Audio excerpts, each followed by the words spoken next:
সকলে মিলে এই দেশকে নেতৃত্ব দিয়ে আমাদের বাংলাদেশের জনগণের প্রত্যাশিত সেই বাংলাদেশকে আমরা গড়ে তুলতে চাই। তাহলে তার এই আগমনটা কি রাজনীতিতে একটা টার্নিং পয়েন্ট হতে পারে কি? এই যে এর আগের সপ্তাহে যে সন্ত্রাস এবং অস্থিরতা আমরা দেখলাম, মানুষ তো আসলে খুব অনিরাপদ বোধ করা শুরু করেছিল যে কিছু দুর্বৃত্তের হাতে আমরা চলে যাচ্ছি, তাই না? উস্কানিদাতা কিছু দুর্বৃত্ত। তো তো এই সময়টাতে তারেক ফিরে আসাতে আমার মনে হয় যে সবাই আশা করছেন যে তিনি একজন একটা ব্যালেন্সিং ফ্যাক্টর হতে পারেন যে এই অস্থির অবস্থার মধ্যে।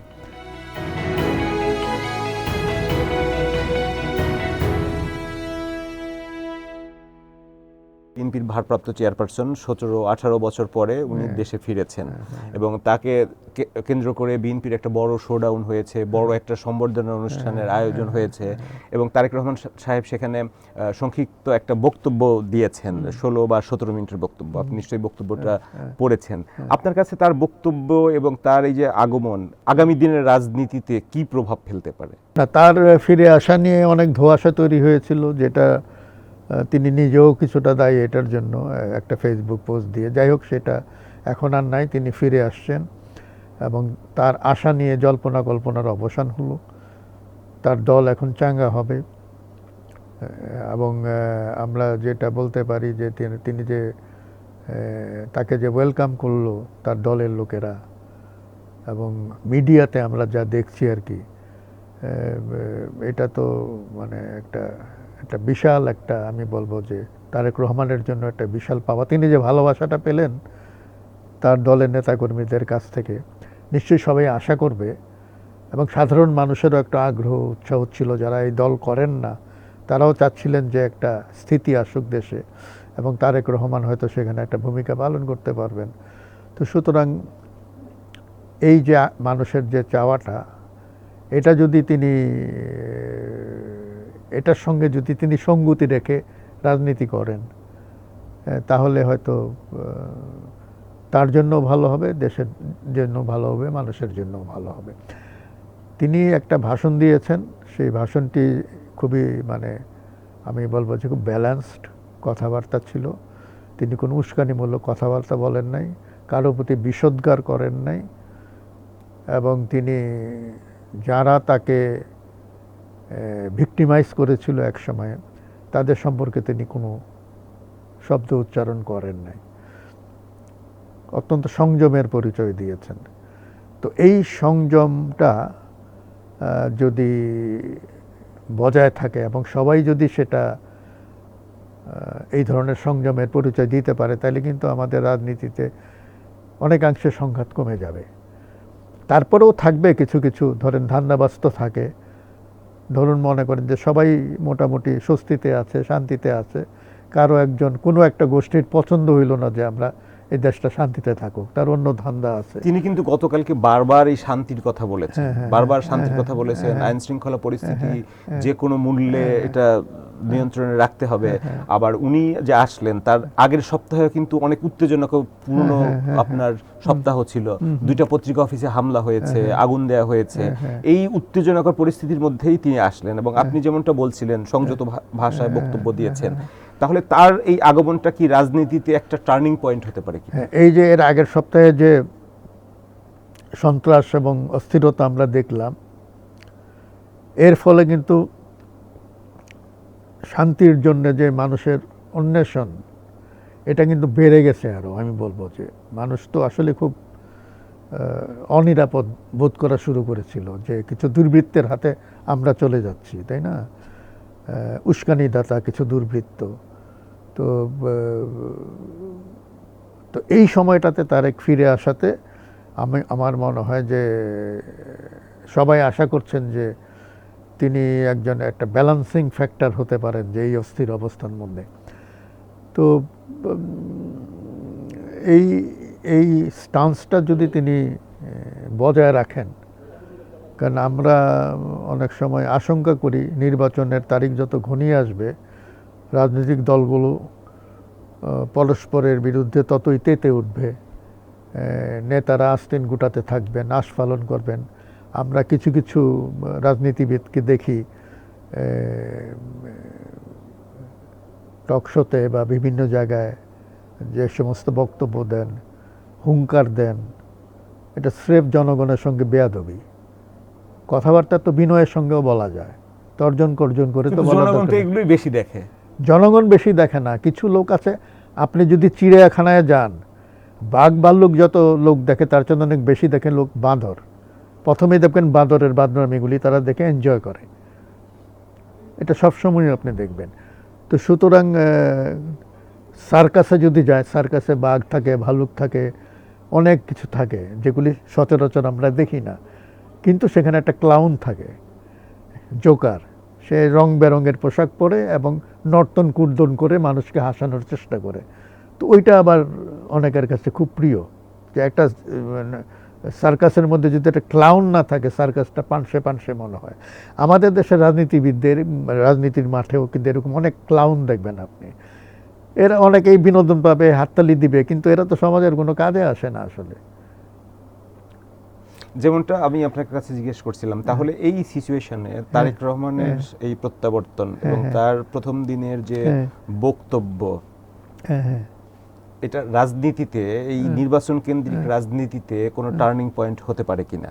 তার দলের ভিতরেও আপনার কিছু সমস্যা আছে, বলা বলি হচ্ছে, পত্রিকা আসছে। যদি তার যে প্ল্যান, তিনি বলেছেন আই হ্যাভ এ প্ল্যান, তার প্ল্যানটা যদি তার দল থেকেই শুরু হয় বাস্তবায়ন, ভালো রাজনীতি, তাহলে আমরা শুরুতে যেমনটা অনেক হতাশার কথা বলছিলাম, এখান থেকে আমরা আশাবাদীর কিছু পেতে পারি কিনা? হ্যাঁ, পেতে পারি, কারণ আমাদের রাজনীতিটা তো হোঁচট খেয়েছে আসলে, মানে বড় রকমের হোঁচট খেয়েছে বলছি। এটা হচ্ছে 2009-এর পর থেকে সেখানে সমাজের একটা বড় অংশকে এক্সক্লুড করে দেওয়া হয়েছিল, এবং এই যে রাজনীতি থেকে, তো তাই না? তো এখন যেহেতু এটা কামব্যাক করেছে তারা জুলাই আন্দোলনের পরে, এখন আমরা মানে আশা করতেই পারি যে প্রতিহিংসার রাজনীতি চলে আসছিল সেটা কমবে। আমাদের দেশে প্রতিহিংসার রাজনীতি কিন্তু গোড়া থেকেই ছিল। তো যিনি প্রতিহিংসার শিকার আমাদের দেশে, যে যখন প্রতিহিংসার শিকার হয়েছে, অবস্থার যখন পরিবর্তন হয় এবং এই ভিকটিম যখন নিজেকে ভিক্টর মনে করে, তখন সে তাকে যে ভিকটিম করেছিল তার উপর সে চড়াও হয়। ফলে আপনি আমাকে আঘাত করেছেন, আমি আপনারা পাল্টা আঘাত করব। অবস্থাটা এখন এরকম হয়েছে আর কি, অর্থাৎ প্রতিহিংসার রাজনীতির অবসান দেখছি না। অথচ আমাদের এখানে আমরা একটা, আমি যার কথা বলছিলাম তারেক রহমান, উনি কিন্তু বারবার প্রতিহিংসার রাজনীতির বিপক্ষে কথা বলছেন। কিন্তু এখানে যেটা হচ্ছে যে আমাদের যে সমাজে, রাজনীতিতে, সব জায়গায় একটা রিকনসিলিয়েশনের প্রক্রিয়া শুরু করতে হবে। এখন এই রিকনসিলিয়েশন মানে কিন্তু আমার সুবিধা অনুযায়ী না, সমাজের সর্বস্তরে। আমাকে যদি কেউ ভিকটিমও করে, এই যে তারেক রহমান যে তার বিষোদ্গার করেন নাই কারো প্রতি, তার মানেটা কি? তিনি হয়তো তার একটা উপলব্ধি যদি হয়ে থাকে যে তিনি যে প্রতিহিংসার শিকার হয়েছেন, তিনি কারো উপরে প্রতিহিংসা দেখাবেন না। এটি তার মায়েরও কথা ছিল ওই যে গত বছর 7ই আগস্টে। এখন এটা যদি না দেখান তাইলে কি হবে? তাইলে কিন্তু আমরা একটা ইনক্লুসিভ সোসাইটির দিকে যেতে পারবো। আর যদি ওই যে মনে করেন যে এখন কিন্তু ওই প্রতিহিংসার রাজনীতিটাই চলছে, তুমি ওই সময় এটা বলছিলা, সুতরাং তোমারে আমি। ওনার বক্তব্যে আরেকটা বিষয় আপনি লক্ষ্য করেছেন, যেটা হলো আজ বক্তব্য নিয়ে সবগুলো পত্রিকায় যে বড় বড় হেডলাইন হয়েছে, আই হ্যাভ এ প্ল্যান। উনি মার্টিন লুথার কিং এর রেফারেন্স দিয়ে, আই হ্যাভ এ ড্রিম, সেটা রেফারেন্স দিয়ে উনি বলেছেন আই হ্যাভ এ প্ল্যান। না, এখন মার্টিন লুথার কিং তো ধরেন একজন লিজেন্ড, তাই না? এবং তো মার্টিন লুথার কিং এর যে ফাইট ছিল এগেইনস্ট ইনজাস্টিস, বর্ণবাদী সমাজে যে তার যে অবস্থানটা এবং তিনি যে বৈষম্যের বিরুদ্ধে ইয়েটা করেছেন, সেটা খুবই স্পষ্ট ছিল। এটা শুধু শব্দের মধ্যে আবদ্ধ ছিল না, তিনি তার কাজ দিয়ে সেটা তিনি প্রমাণ করতে গেছেন, প্রমাণ করতে চেয়েছেন এবং তার জন্য প্রাণও দিয়েছেন। হ্যাঁ, তো আমাদের ভোকাবুলারি যদি আমরা ব্যবহার করি, তিনি শহীদ হয়েছেন। তো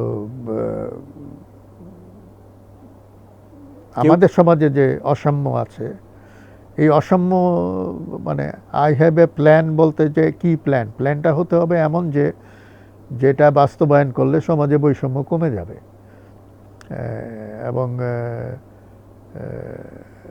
ইনজাস্টিস কমে যাবে। হ্যাঁ, তো অবিচার কমবে, ন্যায় বিচার। আমি তো একটা কথা প্রায় বলি, আমাদের দেশে ন্যায় বিচার নাই, কিন্তু কোনো ন্যায় বিচার নাই। একটা জুডিশিয়ারি আছে, সেখানে বিচারকরা আছেন, তারা বেতন ভাতা পান, উকিলদের একটা গোষ্ঠী আছে, তারা 5-10টা মামলা নাড়াচাড়া করে করে এক জেনারেশন শেষ করে তার ছেলেদের কাছে সেই ব্রিফগুলি দিয়ে যান, মামলা আর শেষ হয় না। আমরা একটা কথা বলি, জাস্টিস ডিলেড, জাস্টিস ডিনাইড। আমাদের এখানে কোনো জাস্টিস নাই, because it is so delayed এবং সো এক্সপেন্সিভ। এটা তো আমাদের দেশের মানুষ অ্যাফোর্ড করতে পারে না। সুতরাং আমাদের এখানে বিচার ব্যবস্থার একদম খোল নলচে পাল্টে দিতে হবে। আপনি যদি বলেন আই হ্যাভ এ প্ল্যান, তো আমি জানতে চাইব এই ব্যাপারে আপনার প্ল্যানটা কি। আমাদের জুডিশিয়ারি আপনি কিভাবে ঠিক করবেন। আমাদের এখানে পুলিশ ফোর্স, পুলিশের কাজটা কি? পুলিশের কাজ হচ্ছে তদন্ত করে অপরাধীকে বিচারে সোপর্দ করা। এটা হচ্ছে পুলিশের প্রধান কাজ। পুলিশ কিন্তু মাসল পাওয়ার হবে না ক্ষমতাসীনদের, পাবলিককে পেটানোর জন্য পুলিশ না। পুলিশ কিন্তু না, লাঠিয়াল বাহিনী হবে না সরকারের। তার কাছে সমাজে যারা অপরাধ করে, অপরাধীকে ধরবে, তার বিরুদ্ধে তদন্ত করবে, তারকে আদালতে সোপর্দ করবে বিচারের জন্যে। তো আমাদের এখানে তো পুলিশ বাহিনী সেই কাজটা, পুলিশকে দিয়ে সেই কাজটা করানো হয় না। আপনি দেখবেন যে পুলিশ বাহিনীর পক্ষ থেকেই একটা দাবি ছিল একটা পুলিশ কমিশন করার, যেখানে পুলিশ রাজনৈতিক দলের নিয়ন্ত্রণের বাইরে গিয়ে ফাংশন করতে পারে, ক্ষমতাসীনদের বাইরে গিয়ে। সেটা তো অনেক রাজনৈতিক দল ভেটো দিয়েছে, এমনকি বিএনপিও দিয়েছে, এই কমিশনের ব্যাপারে আপত্তি দিয়েছে কিছু কিছু ব্যাপার। তাই আমি যদি বলি আই হ্যাভ এ প্ল্যান, তাহলে প্ল্যানটা কি? আমি তো বলবো যে প্ল্যানটা হইতে হবে রাষ্ট্র এটা মেরামত করবে। রাষ্ট্রের যত ইনস্ট্রুমেন্ট আছে, একটা হচ্ছে পুলিশ, একটা হচ্ছে আমলাতন্ত্র, একটা হচ্ছে বিচার বিভাগ, সব কিছু মেরামত করতে হবে। তো জাস্টিস যদি আপনাকে ডেলিভার করতে হয়, তাহলে কিন্তু এই মেরামত ছাড়া হবে না। মানে এটা শব্দ বন্ধ দিয়ে কিন্তু আমরা মানুষকে প্রবোধ দিতে পারবো না বেশি দিন। মানুষ কিন্তু এখন রাজনীতিবিদদের উপরে, আমি একটা উদাহরণ, যে রাজনীতিবিদদের উপর মানুষ আস্থা হারিয়েছে কেন? আপনি দেখবেন এই যে 24-এর যে আন্দোলনটা হলো, কোনো রাজনৈতিক দলের ব্যানারে হয় নাই। তো রাজনৈতিক দলগুলো কি সমর্থন করে নাই? অবশ্যই করেছে, তাদের র্যাঙ্ক অ্যান্ড ফাইল এই মুভমেন্টে ছিল। কিন্তু বৈষম্য বিরোধী ছাত্র আন্দোলনের ব্যানারে এটা হয়েছে, রাজনৈতিক দলের ব্যানারে কেন হয় নাই? ওইটা হইলেই আন্দোলনে জনসম্পৃক্তি হতো না। অনেক চেষ্টা হয়েছে, কারণ রাজনৈতিক দলগুলোর উপর থেকে মানুষ আস্থা হারিয়েছে। তাহলে বিএনপি যদি নির্বাচনে জয়লাভের মাধ্যমে ক্ষমতায় আসে, এবং বলা হচ্ছে তারেক রহমান প্রধানমন্ত্রী হবে, তাহলে এই আস্থা ফিরে আনার জন্য তো একটা বিশাল একটা চ্যালেঞ্জ তার উপরে বর্তায় কিনা? সেটাই তো বলছি। আমার কথা হচ্ছে যে সাধারণ মানুষ কি চায়?